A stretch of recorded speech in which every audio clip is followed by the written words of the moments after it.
famille pas du tout artistique.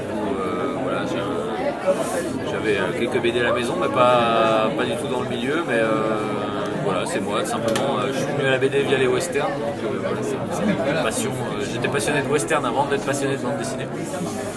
Et puis voilà, après les études, ouais, ça a confirmé que j'avais bien envie de faire de la bande dessinée. Ça s'est mis comme ça au fur et à mesure.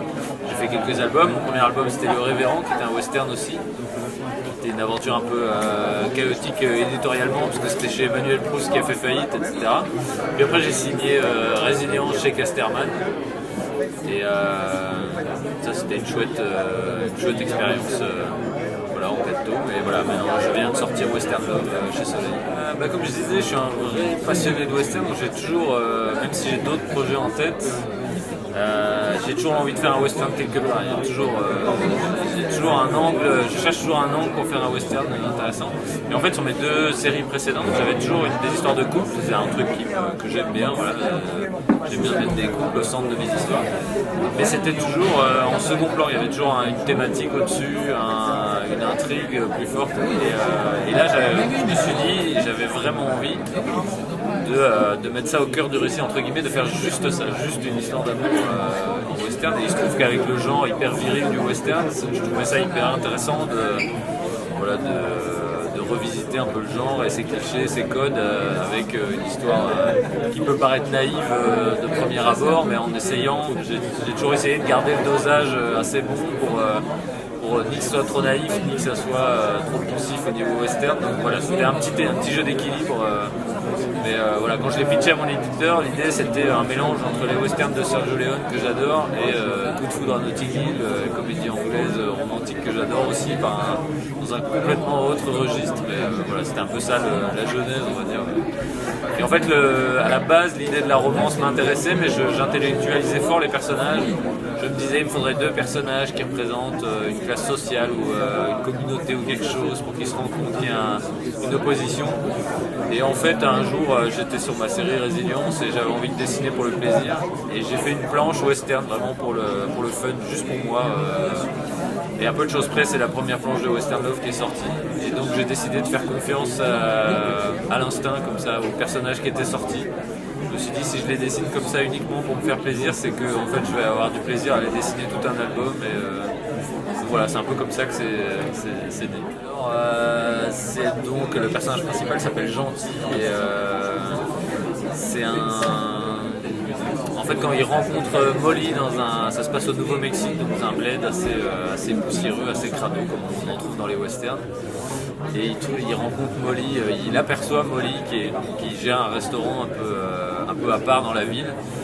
Et lui, il tombe sous le charme tout de suite, mais on comprend vite qu'il a un passé un peu moitié vagabond, hors la loi. Enfin voilà, il est pas trop. Il est jeune, mais comme il y avait beaucoup de hors la loi jeunes à l'époque, ça colle avec un peu l'esprit. Et alors, le seul problème, c'est qu'elle a un caractère assez teigneux, c'est la Molly la teigne, on l'appelle.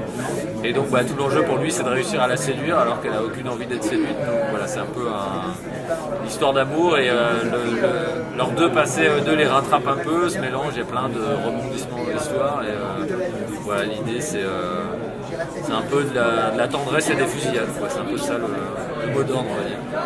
Ouais, j'ai une 40aine de pages noires et blancs qui sont faites, j'ai un peu commencé la couleur. Il va sortir l'année prochaine sans doute après l'été parce que c'est un tome qui se passe en hiver à la période de Noël.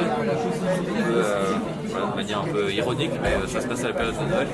Et du coup le sortir au mois de juin en plein été c'était pas terrible, donc on s'est dit qu'on allait attendre septembre pour qu'il soit un peu pour la fin d'année comme ça. Voilà, mais ouais, je suis très emballé. En fait, l'une des premières idées des personnages, c'est reporté un peu plus au tome 2. J'avais pas prévu de faire leur rencontre à la base, je partais d'un couple déjà établi. Et donc, c'est sympa de pouvoir développer l'idée que j'avais eue à la base. Voilà. Alors, j'ai travaillé parce que c'était pendant la réalisation du tome 1 de Western Love, j'ai écrit le scénario d'une bande dessinée qui s'appelle Le Grand Migrateur, avec Louise Jo au dessin. Et ça n'a rien à voir, c'est vraiment une histoire de fantasy plutôt jeunesse, parce que le dessin de Louise est un peu plus stylisé jeunesse, on va dire, un peu plus arrondi. Et je dirais que le point commun, c'est l'esprit d'aventure un peu qui transmet et l'humour un peu tout public, on va dire, qui se met dedans.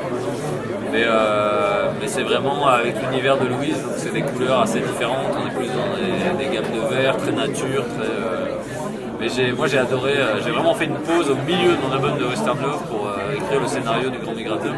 Et j'ai adoré cette espèce de récréation, d'aller voir complètement un autre univers, de mettre mes crayons en pause, mon dessin en pause pendant 2-3 mois. Et quand je suis revenu sur Western Love, j'avais de nouveau toute la motivation du dessinateur qui retrouve ses planches, qui est content de retrouver ses planches. Donc c'était hyper agréable. Voilà. Et comme la collaboration avec Louis, c'est un one-shot et la collaboration s'est super bien passée. Donc on aimerait bien faire d'autres projets ensemble. Et puis moi, ça m'a donné envie d'écrire pour d'autres. Donc j'aimerais bien alterner album où c'est moi qui fais tout, où je dessine, mais sans me mettre trop de pression en termes de deadline, pas sortir forcément un album par an, et puis alterner avec des albums où je fais le scénario à côté, ça serait top. C'est le plan en tout cas, il n'y a plus qu'à convaincre les éditeurs de me suivre. Ouais, un peu moins en ce moment, mais c'est pas tant à cause du boulot, c'est plus que j'ai eu un enfant il y a 3 ans et voilà, les journées raccourcissent un peu. Mais ouais, pour ce que j'aime bien et surtout les formats, voilà, je suis un mauvais lecteur de romans graphiques. Non pas que j'aime pas les styles de dessin ou autre, mais plus il y a de pages, moins je lis facilement. Parce que je suis un lecteur impatient, j'ai tendance à sauter des pages, sauter des bulles si c'est trop long. Donc c'est pour ça que les albums sont souvent assez petits, et, enfin assez réduits, on va dire 54 pages, et assez denses, assez rythmés. Parce que j'ai besoin que ça avance vite, quoi. Donc, c'est un truc qui me plaît. Et donc j'adore les BD que je lis encore, c'est les BD qui sont un peu dans ce format-là. C'est-à-dire voilà, si j'achète un nouveau tome d'une BD qui dure 54 pages et que j'ai pas besoin de lire 7 tomes avant, voilà, je vais la lire dans l'heure quand je l'ai acheté. Et ça va, j'arrive à trouver le temps. Mais c'est vrai que pour les longues séries ou les grands bouquins, j'ai plus de mal. Vraiment que le dessinateur ou la dessinatrice me parle déjà de base. Donc voilà, peut-être l'autrice, son nom m'échappe, mais l'autrice du Prince et la Couturière. Ça j'aimerais bien, mais sinon j'adorerais aussi aller dans la tête de dessinateurs réalistes comme François Boutre ou Ralph Meyer.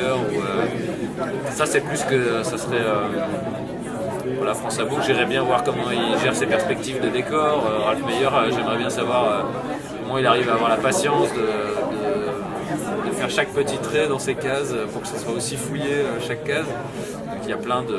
Voilà, même Yves Fall, j'adorerais juste en dessous. Voilà, même si on a plus d'influence commune, je pense, mais voilà. Moi, j'aurais adoré être dans la tête de Giraud, mais tout le monde aurait adoré ça. Donc voilà, c'est juste pour aller voir comment ça fonctionne du cerveau jusqu'à la main. Il y a sûrement un truc qui est intéressant à trouver. Voilà.